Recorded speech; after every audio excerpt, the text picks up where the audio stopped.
Sunday അല്ലേ ഇച്ചിരി സമയമൊക്കെ നമുക്ക് റെസ്റ്റ് വേണ്ടേന്നൊക്കെ കരുതിയിട്ട് ഞാൻ തലേ ദിവസം തന്നെ ഇഡ്ഡലി മാവൊക്കെ സെറ്റ് ചെയ്ത് വെച്ച് ഇഡ്ഡലിയും ദോശപ്പൊടി ഉണ്ടായിരുന്നു എങ്കിൽ അതാക്കാം ബ്രേക്ക്ഫാസ്റ്റ് എന്നൊക്കെ കരുതി റെഡിയാക്കി. ആദ്യത്തെ ഒരു സെറ്റ് ഇഡ്ഡലി അവിച്ചപ്പോൾ തന്നെ എൻ്റെ മോൻ വന്ന് ചോദിക്കുക, ഇഡ്ഡലിയുടെ കൂടെ ഇന്ന് കറിയൊന്നും വെക്കുന്നില്ലേ? ഈ ഇഡ്ഡലിയുടെ കൂടെ അപ്പം ഞാനിങ്ങനെ പൊടിയെടുത്ത് കാണിച്ചപ്പോൾ പറയുക, ഇതാണോ ഇതിൻ്റെ കൂട്ടത്ത് കഴിക്കുന്നതെന്നൊക്കെ. എന്ത് അനാവശ്യ ചോദ്യങ്ങളല്ലേ ഈ കുട്ടിപ്പട്ടാളങ്ങൾ വായിന്ന് വരുന്നത്. അതും പറഞ്ഞ് ഞാൻ ഓട്ടിച്ചു വിട്ടു. എന്നിട്ട് തന്നെ പെട്ടെന്ന് തട്ടങ്ങ് മാറ്റി മിനി ഇഡ്ഡലിയുടെ സെറ്റൊക്കെ വെച്ചിട്ട് അതിൽ പെട്ടെന്ന് തന്നെ ഇഡ്ഡലി റെഡിയാക്കി എടുത്ത്. അത് കഴിഞ്ഞിട്ട് പൊടി അവന് സൈഡിൽ കൊടുത്താലല്ലേ പ്രശ്നമെന്ന് കരുതിയിട്ട് അതിൻ്റെ മുകളിലോട്ട് ആവശ്യത്തിലധികം വാരി തൂകിയിട്ടു. അതിൻ്റെ പുറത്ത് ഇച്ചിരി നെയ്യ് ഒഴിച്ച് പൊടി ഇഡ്ഡലിയാക്കി റെഡിയാക്കി കൊടുത്തു കേട്ടോ.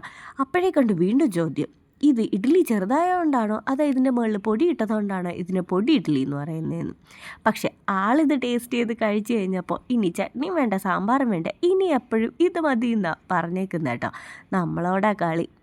ഇതുമല്ല, ഇതിൻ്റെ അപ്പുറം അവനെ കൊണ്ട് കഴിപ്പിക്കാൻ എനിക്കറിയാം.